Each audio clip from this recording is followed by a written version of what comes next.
So thanks everyone for tuning in. Those who are going to show up anyways, thank you still nonetheless. So today I'm talking about how to incubate your own community-driven project at CivicTechTO. How many of you are working on a project actively? For those who it's not your first time. If you can, raise your hand, please do. Okay. And how many of you are the project leads of the project that you're working on? Okay, cool. About four projects on go. Awesome, sweet, sounds good. So I will go through this within 10 minutes approximately, and leave another 10 minutes approximately for Q&A. So whatever questions you have, please write this down so you don't forget, and then I'll be able to answer them at the end of the presentation. If at any time you cannot hear me, or if I'm mumbling, or anything of that sort, just raise your hand if you're able to. If not, get your neighbor to raise your hand on your behalf. Awesome. Okay, so Women in Color. We are a nonprofit organization with a sole focus on creating opportunities to advance and amplify subject matter experts from underrepresented groups. Essentially, or more specifically, we're focusing on women, people of color, and LGBTQ+ professionals. Initially, Women in Color started with this one simple tweet back on January 9, 2016. 4 years later, things have been coming along to a point where we have an online platform with over 650 diverse subject matter experts from across Canada and the United States in about 20 cities. Those subject matter experts, or of the 650 plus, 232 were just in the last year alone. So quite the growth there on our part. And of course, if you're wondering what types of topics, there are about 500 plus, mostly tech related. But when I say tech, I don't mean just like, hey, what type of, are you a React person, or are you an Angular or JS? And not to like that kind of tech related. I mean like tech related in the sense that if you're working in policy and how does tech affect policy, or how does policy can affect tech, that also is applicable. So anything tech related, we are the go-to platform for connecting event organizers with diverse subject matter experts. So you cannot say that, hey, we have an all-male panel, especially an all-male white panel, and not say you couldn't bring subject matter experts, because there is now a platform which you can use for that. On top of that, if you're wondering the overall breakdown, 89% of the people on our platform identify as women, 65% people of color, and 54% women of color. So when we talk about tech not being diverse, clearly it is, just we're not giving these marginalized people those opportunities like we should be. In terms of what else we've been doing, so we've gone through and done 3 speaker boot camps in less than 1 year. And what it is we give, again, going back to creating opportunities to amplify and advance. The speaker boot camp was created in about a month from idea to launch. What we do is we bring in people, no more than 20, who are interested in improving their speaking skills as a means to further their platform or further their reach, but also on a data level in terms of speaking in front of the board or pitching to an investor. Our first speaker boot camp that we hosted in November 2017, we had 60 applications, we accepted 20 people, and 6 people spoke at an event within 2 weeks. So those types of numbers are very deliberate and intentional in how we like to do things in terms of making an impact. I understand a lot of talk, we're here to learn about incubating something out of CivicTechTO, your community-driven project, and so far I've been talking about Women in Color. That's mostly just because I want to lay the foundation as to what Women in Color is before we get into the nitty-gritty. When I came down to CivicTechTO about July 2017, I want to say, and really my goal was that we had a website that was built on WordPress. Anyone that wanted to sign up and appear on our website, they had to fill out a form in MailChimp, and then once I filled out a form in MailChimp, I would get an email notification. I would then go to WordPress, create a new post, copy and paste all the information over, and then their website would appear. Then their profile would appear on the website, and that was becoming too much of a pain. So once, given that I'm not a developer, I wanted to figure out a way to still build a scalable solution that required as little of me as part of its process as possible. And coming to CivicTechTO, essentially, as you can see, June 19, 2017. So yeah, so around July is when I first came to CivicTechTO. My first meeting at CivicTechTO, I don't know why I guess it's not being done anymore, which is that you had to go through a completely different meeting that would talk to you about everything about CivicTechTO and why it happens, what you could do with it. So you couldn't really be part of the project, but nonetheless, I was persistent and wanted to come back, so I came back the next week and came back for almost a year after that to every CivicTechTO on a Tuesday with the hope of building this project. What that project looks like is this video that's working awesome. So that's our new website. That's what we were able to achieve by coming to CivicTechTO every Tuesday. Here's a list of people. You can view their profile. You can get their speaker bio. You can see what other events they've spoken at, clicked on them. You can even message them directly right through the website.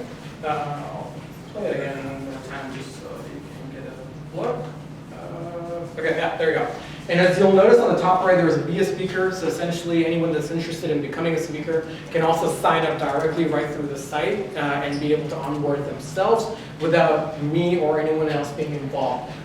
So, of course, this project, if anyone here is a developer, or most of you who are developers probably be wondering why such a simple site, and I say simple in quotes, took a year to build. Well, there's a lot of reasoning for that involved, and I'll get into that. But before I do, let's go over things that work, okay? Oh, those emojis look so different on Windows. Okay, cool. So the community built website, that was live. Website functions mostly on its own. The only thing I now have to do is every few days or once a week, I'll check in to see who has signed up, review their profile to make sure everything looks good before we publish them. This ensures that spam bots aren't signing up, or people from any hate groups aren't signing up just out of spite. So that helps to sort of curate that. And on top of that, the awesome part is that all of the code for everything that you've seen is all open source. So if you wanted to go and build your own women of color, or I don't know, people of color in STEM technology, for example, you could build your own version for that if you wanted to. Of course, for us, we would not want any hate groups to be utilizing our platform or the code that we've created, but it's hard to manage who can form an open source project. In terms of what didn't go so well, as I'm sure many of you know, coming to CivicTechTO is awesome. At the same time, you only have about an hour maybe to actually work on the project, and that's provided you're very diligent on not spending time socializing and catching up what the other person did the last week, or which new series dropped on Netflix.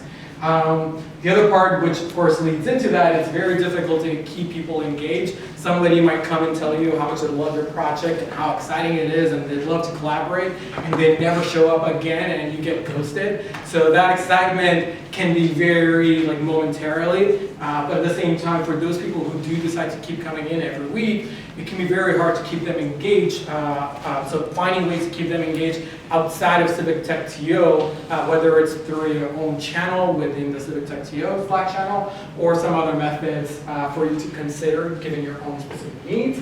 And of course, leading to the next point is that for us, it was very difficult to get traction beyond CivicTechTO. So it was hard to find people to be like, yeah, actually, let's meet this weekend and spend time spending extra, because again, it's volunteer work. Not everyone is available, and not everyone has the same needs. So those were some considerations where it's kind of hard for me to be like, oh, that was wrong, but it's more so just that's just what didn't work out for us. Your situation can differ. As for asking again earlier in terms of recommendations for a project team, I'm actually doing really well for time, so that's good. It is that if you are working on a team and you are part of the project team, is to essentially stick to the tools and syntax and languages that you're most familiar with. One mistake that we made in the beginning is that some people on the team were like, I want to learn a new language. This would be a great project for me to do that. And it's like, okay, let's learn Go, and let's learn some other, I forgot the other one. And I think we spent maybe 3 months just trying to figure that out and trying to get the local environment set up. it's just such a pain point where, so if you are at the initial stages of the project, just whoever knows the most about that specific language or tool, just stick to that. Don't make this about what we can learn, because what ended up happening is that actually worked against us because people weren't getting as much traction, since again, you're only here 1 hour a week, then you don't have the time to learn that new language, to learn that new tool, and to really build traction. And if you're not getting traction, then you're getting demotivated, and that's just going to work against you, which it ended up doing for us quite a bit, and we had to push past that. The other thing I would also recommend for those who don't have experience with project management, with product management, or Scrum, or any of those methodologies, is to essentially take your big idea and turn it into a small idea that you can test, and turn that small test into multiple tiny tasks, whether it's in GitHub, Asana, Trello, any of those. Just turn them into small digestible tasks that people can potentially come in within that hour, be able to contribute to it, no more than maybe I would say 2 hours. So this way you're able to see more traction, momentum in your project, and people are much more likely to feel accomplished and more likely to then ideally come back and work on your project. Don't be like us where it's like, okay, here's the big concept we want to build, let's build it all now. That's one of the things I wish I was smarter back then to have thought that through. Next thing I would say is make it easier for new members to contribute by creating a wiki, whether it's a Google Doc, a README in GitHub, or anything else that you might have. Is PatCon? PatCon's not here yet. You obviously need to work a lot more on polishing your pitch. You should be able to explain in 1 sentence, maybe 2, of what your project's about, and then be very clear of what kind of tactical approach you need to ensure the success of your project. The second part, of course, is to define how the project will be sustainable beyond CivicTechTO. So one thing I recognize is that we all want to make an impact. We all want to create positive change in this world. At the same time, a lot of us focus so heavily on the social aspect of it that we don't think about the sustainability of the project or the organization that it may be. And what I mean by that is that whether it's cost for Heroku, whether it's cost for domain fees, Google Suite, Slack, whatever else it is, those are costs that still have to come from somewhere. So if you don't build some sort of model into your project in terms of how it may generate some revenue, if more revenue, those are considerations. So, and again, I'm not talking about it should be a profitable business. I'm talking about maybe you have a donation button on your GitHub page and people can donate to it, and you call to action and drive certain revenue to yourself, so the project doesn't die right after you leave CivicTechTO just because you can't afford to sustain it or you aren't able to get sponsorship from other organizations, which many people here, at least while I was here, that was their goal. So building sustainability, or at least a business model of some sort, into your project is really good for the longevity of your project. So consideration there for project leads here. And in terms of, one thing that we didn't do as good of a job was identifying ways for non-developers to contribute to a project. So what we were so heavily focused on building the project and building this website, building this application, and we didn't really think about okay, at some point we will need people to do outreach to event organizers, to companies for sponsorship. What could that look like? So having somebody with marketing experience would have been a nice way or a nice resource for us to tap into, but we didn't think that through because we're so busy on always building the project that trying to think about full scale or full life cycle of the project and what might happen when it goes to live or what kind of access you might need, those kind of things would be helpful. We were able to get media coverage. We were on the front page of Metro News. Thanks to Lucas from Canada, Code for Canada, or Canada for Code. I'm mixing this up, I'm sorry. Which was awesome research that came through CivicTechTO. We've been able to get some other media coverage too on BetaKit and whatnot. That was really good. Get some partnerships. So again, being able to have that network and access can also help you ensure the success of the project in many different ways. All that to said, oh damn, I went 2 minutes over. What questions are there? I think I went through quite a bit in a very short amount of time. But happy to answer any specific questions or any general questions that you may have for me. Yeah, so I would say we have time for a handful of questions. hands up. Let Mohammed know. Yeah, if you don't have any questions, you're okay with your project failing, I'm okay with that too. Like, it's up to you. Hi. Hi. How are you sustaining it? You talked about sustaining it. How are you sustaining it? Yeah, so the way that we ended up becoming self-sustainable, number one, is we get sponsorships in many different forms. So what I mean by that is we recognize that we became an asset, not just from an event standpoint, but we're also noticing that recruiters were using our platform to find diverse talent. We noticed that certain organizations were using our website to find board of advisors and senior leadership. So it started morphing into something much more than just connecting event managers. Essentially, it's like if you're a diverse subject matter expert, it kind of became a LinkedIn in that sense. So part of that allowed us to get sponsorship for our product as a whole, the website, from different companies such as Wealthsimple, Travel Scale. We also ran our speaker boot camps, which we built, essentially built it in such a way that even if we didn't get sponsorship, we would break even, but sponsorship allowed us to have extra cash that didn't roll over into future events. So those sponsorships for those speaker boot camps we got from Uber Flip, Clio, and why am I forgetting the name? Ugh, this is not good for sponsors. Forgetting the last name, but those were different ways. The other things that we also did is that we sent out newsletters as part of our marketing and whatnot, and every company that is hiring is looking for talent, and if you can be that like very specific niche, then you can actually charge to include a link to their job board in your newsletter, so we monetize that. So essentially for us, like what can we monetize as a means to ensure that we can sustain this organization without me having to spend like lots of money making it happen. Thanks. I believe. How are you? Welcome back. Yeah, you're from Honolulu. You're back? Yeah. Oh, sure. Okay, we'll chat. Sorry. We'll talk after.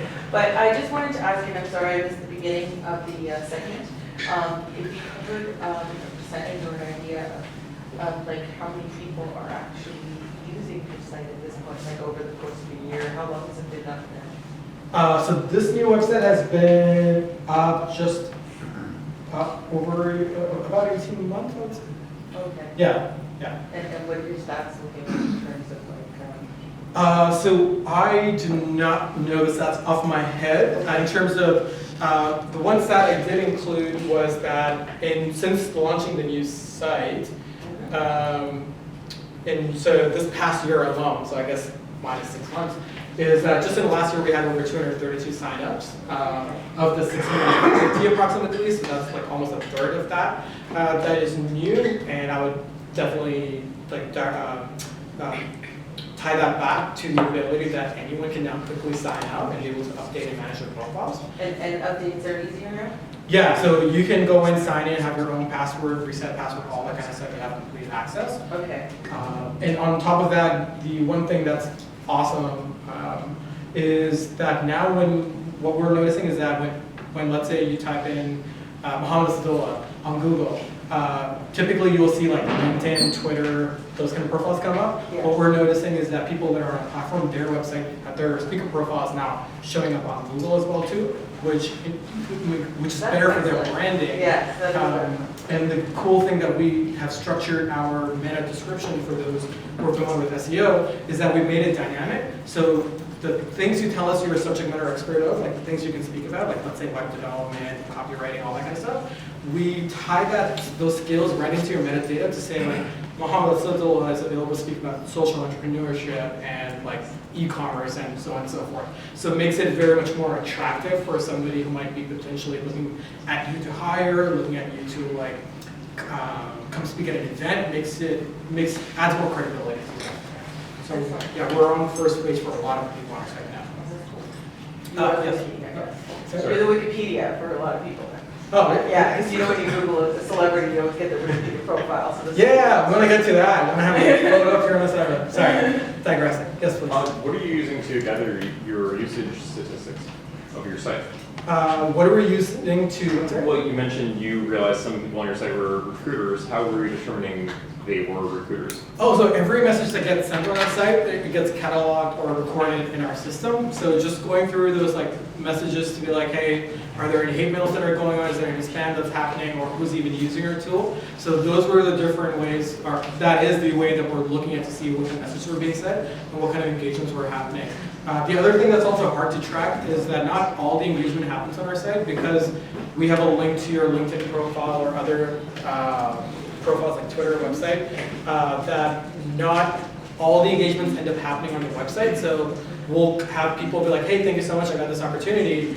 And we're like, we don't even see a message for you. It's like, oh, they messaged me through Twitter or something of that sort. So it's like, cool, I mean, if it works, it works. I feel like there was 2 other questions.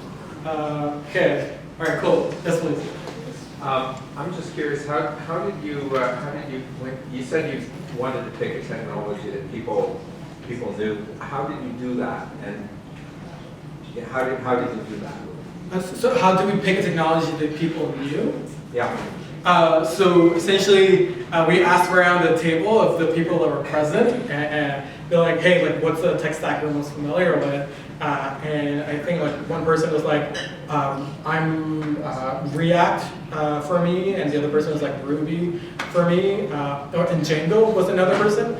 So like, we're gonna start with Ruby, but another person's like, I've already done something like this, I'm just gonna build it in Django, and like a week later they had the backend CMS already built. So we're like, yeah, so we're gonna go with Django. So it was just like whatever will move the needle. It was kind of like, it's very ad hoc, and that is what you'll find in any open source volunteer projects, but it's kind of like being the non-developer, it was kind of like, okay, yeah, I'm just gonna blend on the expertise. Yes, please. Would it interest you to know that I've been in one CivicTech project that failed rather badly because we did that, and another one succeeded quite well because we basically said this is a technology none of us knows, we're all going to learn it together. And that was Django. Yeah, so the keyword being learn. So the thing that we, as I mentioned, is that we at least Sharon and damn, I forgot her name. I'm horrible with names, as you can see. We're gonna learn Go. Like this is gonna be cool. This seems like a cool technology to have. And again, it took 3 months to be like, yeah, like there's zero progress. It's taking too long. And so we're like, okay, we need to scrap that, right? So anytime it's like, okay, we have to learn a whole new thing, and no one else in the group knows that, then it's like the wrong thing to do. But if there's somebody who's like, no, I'm dedicated to this project, and they're showing up, and they're the developer or have that instead, then go with whatever they know, because then they'll be able to provide support to somebody who has questions about that language or tool later.